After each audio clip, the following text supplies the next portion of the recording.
Әскери бөлімде оқу жылы айрықша дайындықпен басталды. Намысты ұлдар офицерлердің берген нұсқауымен танысып, сапқа тұрды. Алғашқы сабақ сақтық шаралары, оқ-дәрілер мен қару-жарақты қолданудың әдіс-тәсілдеріне арналды. Ознакомить вас с мерами безопасности при обращении с оружием и боеприпасами, при проведении занятий и выполнении других мероприятий. Призван из города Алматы.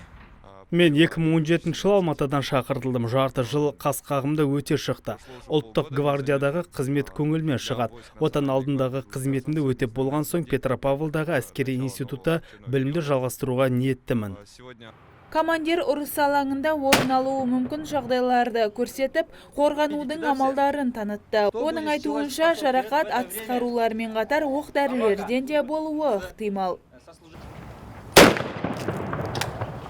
Осы жылдан бастап біз өзімізге қойылған тапсырмаларды, міндеттерді абыроймен атқару үшін бізге білім алып және жоғары дәрежелерге жетуіміз үшін осындай жаңа оқу жылдары жарты жылда бір рет болып тұрады.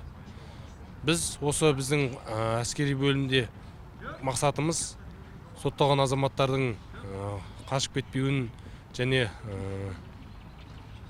өзімізге қойылған талаптарды абыроймен орындау үшін осы қызметте жүрміз. 66-98 әскери бөлімінде 1000-ға жуық әскери қызметкер жұмыс істейді. Келісім шартпен қызмет ететіндер қатардағы жауынгерлерге білгендерін үйретіп, біліктіліктерін шыңдайды. Олар облыстағы түзету мекемелерінде жазасын өтеп жүргендерді қадағалайды, елдің тыныштығын қамтамасыз етеді.